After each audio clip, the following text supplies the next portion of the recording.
बिएल समचिन्तन कार्यक्रममा आजका हाम्रा पाहुना हुनुहुन्छ कि समाजसेवी योगी, त्यति मात्र होइन विभिन्न सङ्घ संस्थामा लाग्नुभएको, आफ्नो जीवन योग ध्यानमा लाग्नुभएको त्यस्तो व्यक्तित्व हुनुहुन्छ मिना सापकोटा रेग्मी। उहाँलाई स्वागत छ। हार्दिक धन्यवाद। नमस्कार। हजुर आरामै हुनुहुन्छ? एकदमै राम्रो छ। अहिले हजुर योगी योगमा जीवन बिताइरहनु भएको छ।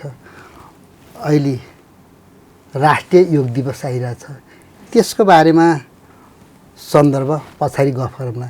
सबैभन्दा पहिले हजुर लागेको संस्था विश्व शान्ति तथा आध्यात्मिक विज्ञान केन्द्र कसरी स्थापना भयो त्यसको बारेमा बताइदिनुहोस् न। हजुर संस्थाको महासचिव जस्तो व्यक्ति। हजुर धेरै धेरै धन्यवाद। यो संस्था चाहिँ खास गरी भन्नुपर्दा विश्व शान्ति तथा अध्यात्म विज्ञान समाज अस्ट्रेलियाबाट चाहिँ आचार्य राजन शर्मा गुरुदेवको परिकल्पनाकार हुनुहुन्छ।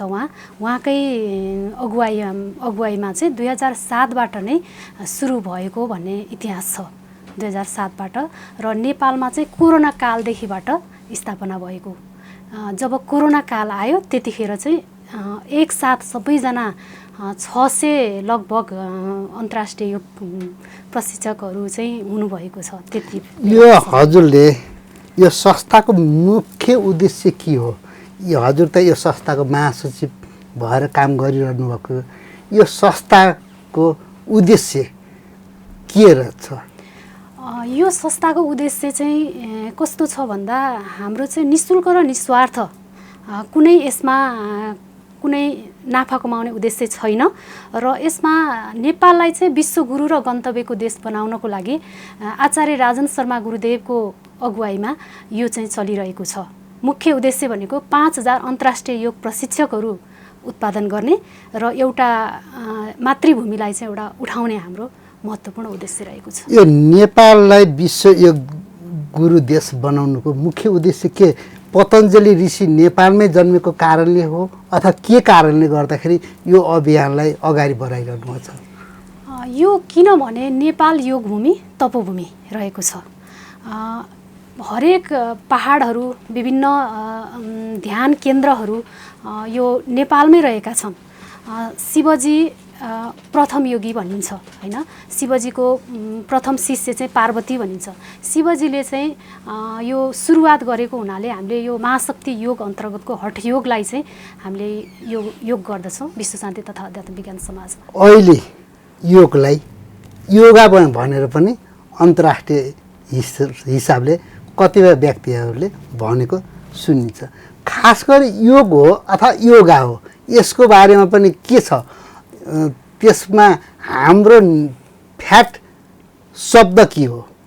अवश्य कसरी भने योग भनेको शारीरिक रूपमा स्वस्थ, मानसिक रूपमा शान्त र आध्यात्मिक चेतनाले रूपमा चाहिँ यो चेतनामा जीवन जिउन सक्ने महत्त्वपूर्ण यसलाई चाहिँ कलालाई नै योग भनिन्छ र आत्माको नजिक पुग्नु नै अध्यात्म हो हैन। तसर्थ शारीरिक, मानसिक र आत्मिक सबै आयामहरू समेटिएर स्वस्थ हुँदै आत्मबोधसम्म पुग्नु नै योग हो। म भित्रको मलाई चिनाउने, जीवन व्यवस्थित गराउने र अत्यन्त पवित्र सत्मार्ग नै योग हो। जस्तै एउटा मुद्रा लगाएर बस्नु पनि योग हो, न कि आसन होइन। अनि योगा भन्दाखेरि योगा चाहिँ कस्तो भयो भने योग एउटा विस्तृत रूप भयो भने यो योगा भनेको चाहिँ त्यसैको एउटा अंश हैन। त्यो चाहिँ आसनमा केन्द्रित भयो योगा। योग भनेको चाहिँ एउटा विस्तृत ठुलो रूप हो, विस्तृत अंश, त्यसरी बुझ्न सकिन्छ। अब योगले पनि मानिसलाई स्वस्थ बनाउँछ भनेर पनि भन्ने गर्छ। के कारणले गर्दाखेरि मान्छेलाई स्वस्थ बनाउँछ? दैनिक रूपले मान्छे योग गर्ने, ध्यान गर्ने, प्राणायाम गर्ने तर उसको आचरणमा कुनै पनि सुधार भएन भने त्यसले पनि मान्छेलाई के उसमा स्वस्थ बनाउँछ र? त्यो हजुर त त्यसमा जीवन बिताएको व्यक्ति के यसको बारेमा पनि भनिदिनुहोस् न। अवश्य कस्तो छ भने योगले कसरी मानिसलाई स्वस्थ बनाउँछ त भन्दा योगबाट धेरै अनुसन्धानहरू पत्ता लागिसकेको छ।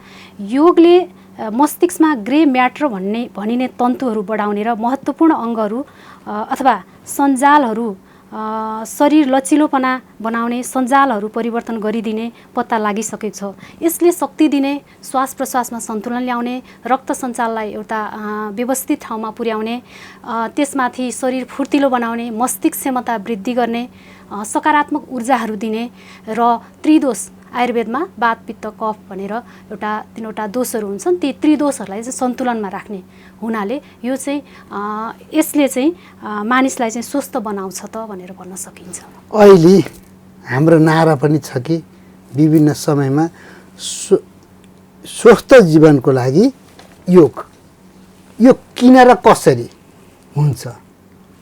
स्वस्थ जीवनको लागि योग किन र कसरी भन्दा किनभने उसले दैनिक जीवनमा जब बिहान उठ्छ आफ्नो दिनचर्यालाई चाहिँ एकदमै सन्तुलित बनाएर राख्नको लागि सर्वप्रथम आफूलाई लगानी गर्छ हैन। आफूलाई लगानी गरिसकेपछि उसको दिनचर्या दिनभरि 24 घण्टा त 1 घण्टा 1.5 घण्टा आफूलाई दियो भने पनि 24 घण्टा उसको एकदमै सुन्दर तवरले बित्छ के। अनि त्यस हुनाले मानिस जहाँ जाउन् जे गरून् योगबाट नै दीर्घकालीन शान्ति हुन्छ। अरू अन्य कुराहरू त अल्पकालीन हुन्छ, क्षणिक हुन्छ, तर योग नगरी अन्तिममा उपाय नै छैन। यो योग र आयुर्वेदको बिचमा सम्बन्ध के छ? जस्तै यो कतिपय योग सङ्घ संस्थाहरूले पनि यो उसमा आयुर्वेदिकको व्यापार भइरहेको हैन, प्रचार भइरहेको हैन, योग गर्ने, यो गिलो खाओ, यो खाओ भनेर भन्छ। त्यसपछि आयुर्वेदिकको औषधि खानै पर्छ भने किन योग गर्ने? यसको बारेमा सम्बन्ध के छ त? योग भनेको जोड्नु आत्मा र परमात्मासँगको मिलन हैन। योगले जोड्छ आयुर्वेद जीवनको विज्ञान र प्राकृतिक चिकित्सा। आयुर्वेद प्राकृतिक चिकित्सा भनेको चाहिँ यो आयुर्वेद एउटा एकदम पुरानो उपचार पद्धति हो र त्यसले चाहिँ कसरी गर्छ त भन्दाखेरि यो चाहिँ प्राकृतिक उपचार प्रणाली भयो र सबैभन्दा पुरानो उपचार पद्धति पनि यही हो। यसमा चाहिँ उपवास पञ्चतत्त्वबाट चाहिँ उपचारहरू गरिन्छ। जस्तै कुनै एकादशीको दिन हामी उपवास बस्छौँ, भोलिपल्ट सिरेनुन पानी हैन कागती पानी खाएर शुद्धिकरण गर्छौँ। त्यसरी एकदमै महत्त्वपूर्ण एक अर्काका परिपूरक हुन् आयुर्वेद, प्राकृतिक चिकित्सा र योग भनेको चाहिँ अत्यन्त नङ्ग्र मासुको जस्तै सम्बन्ध छ। अहिले 10औं राष्ट्रिय योग दिवस मनाइरहनु भएको छ, यसैको सन्दर्भमा हुनुहुन्छ। अहिले फेरि भर्खरै ध्यान दिवस पनि मनाउनु भयो। योग र ध्यान भनेको एउटै पाठ होइन र किन छुट्टा छुट्टै मनाउनु पर्ने? यसको बारेमा पनि के कारणले यसो योग दिवस ध्यान दिवसको छुट्टा छुट्टै मनाउनुको रहस्य के हो? वास्तवमा मनाउन त एकैचोटि मनाउँदा पनि हुने हो हैन, छुट्टा छुट्टै मनाउनु पर्छ भन्ने त होइन। तर पनि कस्तो भइदियो भने योग र ध्यान भनेको चाहिँ एकदम अलग अलग पाटो हो भनेर बुझाइ छ के, भ्रम छ हैन। त्यस कारणले अवेरनेस जागरण ल्याउनको लागि चाहिँ योग र ध्यानलाई चाहिँ अलग अलग मनाइएको हुनसक्छ मेरो विचारमा। त्यसैले छुट्टा छुट्टै मनाइराख्नु पर्ने आवश्यकता होइन, तर पनि जति हामी मनाउँछौँ त्यसको महत्त्व अझ बढी हुन्छ नि त। त्यस कारणले गर्दाखेरि योग र ध्यानलाई चाहिँ एकैचोटि छुट्टा छुट्टै तौरले चाहिँ मनाइएको हुनसक्छ। हुन मान्छेले ध्यानमा जानको निम्ति पहिले योग आसनहरूमा तयारी भइसकेपछि बल्ल ध्यानमा जानको लागि सहज मान्ने गरिन्छ, त्यही भन्छ। तर यो छुट्टा छुट्टी मान्दाखेरि यो छुट्टा छुट्टै पाठ हो कि भनेर मान्छेले विश्वास गर्ने, छुट्याउने अथवा त्यसको बारेमा अपभ्रंश सोच्ने, यसको बारेमा त्यो हुनुको निम्ति के हो त? यो सँगै जोड्नुको निम्ति के अझै स्पष्ट भनिदिनुहोस् न। कस्तो छ भने यो चाहिँ एउटा भ्रम मात्रै भयो कि योग र ध्यान चाहिँ अलग अलग पाटो भनेर चाहिँ भ्रम मात्रै भयो। मानिसहरूलाई जति बढी पर्वहरू मनाइन्छ त्यति त्यसको महत्त्व बढ्छ नि होइन। त्यस कारणले गर्दाखेरि यो चाहिँ छुट्टा छुट्टै कदापि पनि भएन, यो चाहिँ एउटै हो। योगभित्रकै एउटा ध्यान चाहिँ योगभित्रकै एउटा पाटो हो। जस्तै अष्टाङ्ग योगमा भनिएको छ, त्यसमा चाहिँ भनिएको छ यम नियम आसन प्राणायाम प्रत्याहार धारणा ध्यान समाधि। त्यस्तै गरेर त्यो ध्यान चाहिँ अब त्यो गरिसकेपछि बिस्तारै ध्यानात्मक अवस्थामा पुग्छ। आफ्नो शरीरमा पहिला सुरुमा आसन गरिन्छ होइन, आसन गरिसकेपछि उसले प्राणायाम गर्छ, प्राणायामपछि ध्यानात्मक अवस्थामा जान्छ। त्यसैले गर्दा चाहिँ यो चाहिँ भ्रम मात्र हो जहाँसम्म लाग्छ। अलिकति अवेरनेसको कमीले गर्दाखेरि जनचेतनाहरू फैलाउनको लागि चाहिँ यसलाई चाहिँ त्यो ध्यान र योगलाई चाहिँ अन्तर्राष्ट्रियले मनाइरहेको कुरा, राष्ट्रले मनाइरहेको कुरामा हाम्रो विपत्ता होइन, त्यसको बारेमा हजुरसँग जिज्ञासा लिएको मात्रै। अब त्यसै गरी अहिले 10औं राष्ट्रिय योग दिवस मनाइरहनु भएको छ। यसको मूल उद्देश्य के हो, यसको नारा के हो, यसबाट दिन खोजिएको सन्देशहरू के हुन्, त्यसको बारेमा पनि भनिदिनुहोस् न। अब राष्ट्रिय योग दिवसको बारेमा भन्नुपर्दा यो वर्ष 10औं राष्ट्रिय योग दिवस 2072 सालबाट चाहिँ 2072 साल माघ 1 गतेबाट चाहिँ यो मनाउने भनेर निर्णय गरेर त्यो बेलादेखि मनाउन सुरु गरियो नेपालमा। त्यो सँगसँगै यस वर्षको आदर्श वाक्य रहेको छ, स्वस्थ समाज समृद्ध नेपाल र विश्व शान्तिका लागि योग भन्दै 2082 माघ 1 गते मनाउने चाहिँ भव्य तयारी भइरहेको छ। त्यसमा चाहिँ नेपाल सरकार लगायत विभिन्न यौगिक सङ्घ संस्थाहरूले पनि मनाउँदैछन् माघ 1 गते होइन। अनि त्यो सँगसँगै हामी विश्व शान्ति तथा अध्यात्म विज्ञान समाजले पनि विगतका वर्षहरूमा चाहिँ यस वर्ष पनि भव्य रूपमा भौतिक र भर्चुअल दुवै माध्यमबाट चाहिँ मनाउने तयारी भइरहेको छ। अब यो संस्थाको चाहिँ कस्तो छ त उद्देश्य भन्दा योग दिवस हामीले मनाउँछौँ, तर योग भनेर हामीले आसनमा कहिल्यै पनि जोड दिएका छैनौँ कि, किनभने एउटा मुद्रा लगाएर बस्नु पनि योग हो, एउटा बन्द प्राणायाम पनि योग हो, ध्यान पनि योगकै एउटा अंश हो होइन। त्यसरी भन्दाखेरि चाहिँ यो चाहिँ योगले चाहिँ असाध्यै सुन्दर काम गर्छ, असाध्यै अद्भुत अनुभूति हुन्छ, आफूभित्र अन्तरात्माको हृदयलाई चाहिँ जित्छ होइन, आनन्द महसुस हुने एकदम दीर्घकालीन शान्ति ल्याउँछ। नारा चाहिँ अब स्वस्थ समाज समृद्ध नेपाल र विश्व शान्तिका लागि योग रहेको छ यो वर्षको 10औं राष्ट्रिय योग दिवसको नारा। र यसले चाहिँ कस्तो सन्देश, कसरी विश्वलाई कसरी शान्त बनाउने त, एउटा घरमा एउटा व्यक्ति स्वस्थ भयो भने उसको परिवार समाज राष्ट्र हुँदै विश्व कल्याण हुन्छ नि, विश्व शान्ति हुन्छ नि, त्यही अभियान हो वास्तवमा। सबैले योग गरौँ भन्ने एउटा सन्देश हो। त्यसोपछि यस मिडिया मार्फत राष्ट्रिय योग दिवसमा हजुरको संस्थाबाट के आह्वान गर्न चाहनुहुन्छ? धन्यवाद। मैले भन्नुपर्दाखेरि संस्थाबाट के आह्वान गर्न सक्छु भने आउनुहोस् सधैँभरि योग गरौँ, स्वस्थ बनौँ। एक घर एक योगी उत्पादन गर्ने विश्व शान्ति तथा अध्यात्म विज्ञान समाजको उद्देश्य छ। मुख्य उद्देश्य सङ्कल्प भनेको नेपाललाई विश्वगुरु र गुरु राष्ट्र बनाउने छ र सँगसँगै 5000 अन्तर्राष्ट्रिय योग प्रशिक्षकहरू उत्पादन गर्ने र एउटा अर्को अभियान त्यसपछि सुरु हुन्छ। र यसमा आउनुहोस्, यो संस्था निःशुल्क छ, कसैलाई कुनै बाध्यता छैन, कुनै कर छैन। त्यसमा चाहिँ आउनुहोस्, यसमा योग गरौँ, सिकौँ, रोग अनुसारको योग सिकिन्छ। यसमा गुरुदेवकै निर्देशनमा वैदिक गणित, ज्योतिषशास्त्र, शनिवासरी सत्सङ्ग, ब्रह्म साधना, त्यस सँगसँगै शाश्वत ब्रह्म साधना, धेरै अन्य विधाहरूमा वैश्विक मान्यता युक्त यो सर्टिफिकेटहरू चाहिँ प्राप्त हुन्छ। लाखौँ करोडौँ पर्ने मूल्यहरू पनि यसमा चाहिँ निःशुल्क रूपमा आचार्य गुरुदेवले चाहिँ वितरण गरिराख्नु भएको छ। अहिलेको व्यक्तिको जीवनशैली हो भने र तिनीहरूको कारणले गर्दा यो जीवनशैलीको कारणले प्रत्येक घरमा रोग भित्रिएको छ, प्रत्येक घरमा औषधिका पोकाहरू छ। यो योगको कारणले हाम्रो जीवनशैली चरित्रलाई कसरी सुधार्न सकिन्छ, त्यस्तो व्यक्तिहरूलाई, यो समाजलाई कसरी सुधार्न सकिन्छ? अवश्य प्रत्येक घर घरमा अहिले रोगको कारण छ, रोग भित्रिएको छ। यो अत्यन्त पीडादायी कुरा पनि हो र यसमा के भन्न सकिन्छ भने हामीले मुख्य गरेर आफ्नो दिनचर्यालाई चाहिँ अत्यन्त सुधार गर्दै लानुपर्छ। आफ्नो लागि समय लगानी गरौँ, आफूलाई कम्तीमा पनि 1 घन्टा बढीमा 2 घन्टा समय लगानी गरौँ। त्यसपछि ती हरेक अहिले दौडिरहेको भागदौड युक्त यो एकदमै हतारिएको जीवन, तनावयुक्त जीवनमा चाहिँ यिनीहरूले एकदमै महत्त्वपूर्ण योगले एकदमै महत्त्वपूर्ण भूमिका खेल्छ।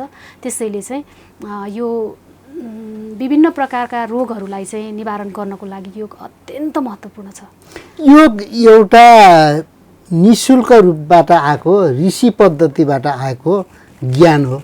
अहिले योगलाई विभिन्न सङ्घ संस्थाहरूले व्यापारको केन्द्र बनाइरहेको हामीले धेरै पाइरहेछौँ। 1-1.5 लाख रुपियाँ तिर्ने त्यस्तो किसिमको सङ्घ संस्थाहरू पनि व्यापक रूपले खुलिरहेका छन्। यो निःशुल्क रूपबाट उत्पादन भएको ऋषि पद्धतिबाट आएको, एउटाले सिक्ने अर्कालाई सिकाउने, फेरि अर्कालाई सिकाउने निःशुल्कबाट आइरहेको शिक्षालाई अहिले व्यापार भइरहेछ। यसलाई कसरी ल्याइरहनु भएको छ त? अहिले व्यापार भइरहेको छ। ऋषिमुनिले एकदमै आफ्नो न नाम, न पद, न कुनै त्यस्तो प्रतिष्ठाहरू छोडेर जानु भएन। उहाँहरूले एउटा किताबमा, एउटा शास्त्रमा पनि नलेखिकन निःशुल्क रूपमा छोडेर जानुभयो। त्यस्तो विद्यालाई निरन्तर रूपमा निःशुल्क हुनुपर्छ, व्यापार हुनु हुँदैन। ऋषिमुनिको विद्यामा व्यापार हुनु हुँदैन। गुरु शिष्यको एउटा सम्बन्ध भनेको व्यापारमा हुँदैन, सेवामा हुन्छ भनेर गुरुदेवले बारम्बार भनिराख्नुहुन्छ। त्यसैले यो व्यापार हुनु हुँदैन, निःशुल्क हुनुपर्छ भन्ने जीएसपीएस संस्थाको महत्त्वपूर्ण भाव हो यो यसमा। त्यसपछि यो शिक्षालाई पैसा तिरेर सिक्नु हुँदैन, गुरु पद्धतिबाट जानुपर्छ भन्ने हजुरहरूको संस्थाको मान्यता हो। एकदमै यो संस्थाले निःशुल्क रूपले सेवा गरिरहेको छ। अब लाखौँ लाख पर्ने सर्टिफिकेटहरू चाहिँ आचार्य गुरुदेव मार्फत चाहिँ अन्तर्राष्ट्रिय स्तरमा पहल गरेर उहाँले चाहिँ निःशुल्क रूपमा अहिले हाम्रो जुम बिहान 4 बजेबाट खुल्छ। प्रत्येक देश अनुसारको छ, समय अनुसारको छ होइन, देश अनुसारको। बेलुका 6-7वटा देशहरूबाट सञ्चालन भएर बेलुकासम्म निरन्तर जुम खाली हुँदैन यो मञ्च। अनि गुरुदेव भन्नुहुन्छ, जहाँ ज्ञान व्यापार होइन सेवा हुन्छ, जहाँ योग केवल आसन होइन जीवनको अनुशासन हुन्छ। अभियान गुरु राष्ट्र बनाउने एक घर एक योगी उत्पादन गर्ने रहेको छ र यसमा प्रेम, करुणा र विश्व शान्ति कायम गर्ने रहेको छ र जीएसपीएसको साझा सपना पनि यही हो। त्यसैले म जीएसपीएस संस्था तथा व्यक्तिगत तर्फबाट के भन्न चाहन्छु भने यो निःशुल्क निस्वार्थ अभियानमा सबैजना जुटौँ, आउनुहोस्। कुनै कन्फ्युजन छ हामीहरूसँग सम्पर्क राख्नुहोस्, यहाँ आउनुहोस्, सिक्नुहोस्, कस्तो लाग्छ हेर्नुहोस् भन्न चाहन्छु। यो अन्तमा अहिले 10औं राष्ट्रिय योग दिवस, यो 10औं राष्ट्रिय योग दिवसको आम जनतालाई के सन्देश दिन चाहनुहुन्छ? अन्तमा के सन्देश दिन चाहन्छु भने सम्पूर्ण जसले हेर्दै सुन्दै हुनुहुन्छ, आउनुहोस् योग गरौँ, स्वस्थ बनाऊँ, आफूले आफूलाई समय दान गरौँ र केही समय विश्वको लागि पनि लगानी गरौँ। त्यसपछि अनि जनचेतनाहरू जगाऊँ, कारुणिक आनन्दसँग जिउने यात्रामा शरीक बनाऊँ। अवश्य जीवन व्यवस्थित बन्नेछ भन्न चाहन्छु। र एउटा अन्तमा भन्नै पर्ने कुरा म भन्न चाहन्छु, प्रेरणात्मक भावहरूबाट चाहिँ म यसलाई सुरु गर्छु। श्रद्धेय गुरुदेव आचार्य राजन शर्माज्यूद्वारा लिखित सुखसूत्रमा भनिएको छ, कुनै पनि कुराको रस ननिस्कँदासम्म त्यो कुरा गरिरहनुपर्छ। गाह्रो हुन्छ, सजिलो हुँदैन। धेरै गाह्रो हुन्छ, धेरै सङ्घर्ष गर्नुपर्छ। जब एक क्लिक लाग्छ अनि मात्र सहज हुन्छ र आनन्द आउन थाल्छ। सायद मेरो जीवन पनि यही संयोग मिलेको छ। मेरो जीवनमा पनि यहाँ अत्यन्त उदार हृदयका धनी, तन मन र धन तिनै तौरले आचार्य गुरुदेवले यहाँ खनाइराख्नु भएको छ। आफ्नो सङ्घर्षहरूलाई, आफ्नो ज्ञानहरूलाई प्राथमिकतामा मातृभूमिलाई उठाउने महान सङ्कल्प छ उहाँको होइन। र निस्वार्थ र निःशुल्क ज्ञान हस्तान्तरण गरिराख्नु भएको छ। मात्र दिने, न कुनै अपेक्षा, न त पद प्रतिष्ठा। त्यस्तो विश्व कल्याणकारी महान आत्मा यो कलियुगमा भेट्नु भनेको एउटा दोस्रो गौतम बुद्धसँगको सहयात्रा भन्ने लाग्छ सम्पूर्ण योगीजनहरूको। सकारात्मक बानी र आत्मविश्वासको निरन्तर अभ्यास नै दुःख मुक्तिको कारण रहेको श्रीमद् भागवत गीताको 6औं अध्यायको 35औं श्लोकमा भनिएको छ। अभ्यासेन तु कौन्तेय वैराग्येण च गृह्यते भनेर भनिएको छ। एकपटक सुनिएको पढिएको ज्ञान त्यो ज्ञान हुन सक्दैन र त्यो त केवल जानकारी र शब्द ज्ञान मात्र हुन्छ। तत्त्वज्ञान र आत्मिक सुख त केवल निरन्तर अभ्यास र साधनामा निहित छ। त्यसैले योग ध्यान सात्विक आहार निरन्तर साधनाका उपायहरू निर्माण गरिएको छ। आनन्द मौनतामा भेटिन्छ, विभिन्न मनमा उठेका जिज्ञासाहरू ध्यानमा भेटिन्छ। आउनुहोस् GSPSS को चौतारीमा यहाँहरूलाई सधैँभरि स्वागत छ। यो संस्था कस्तो रहेछ भनेर हजुरहरूले क्लास लिएपछि बल्ल थाहा पाउनुहुन्छ। हाम्रो उद्देश्य भनेको यो देश मातृभूमिलाई उठाउने, विश्व गुरु राष्ट्र बनाउने। सबैजनालाई हार्दिक स्वागत छ। यदि जोडिन चाहनुहुन्छ भने जुम आइडी रहेको छ 8188 22 17 949, पासकोड GSPSS रहेको छ। धेरै धेरै धन्यवाद निमन्त्रणा गर्नुभयो।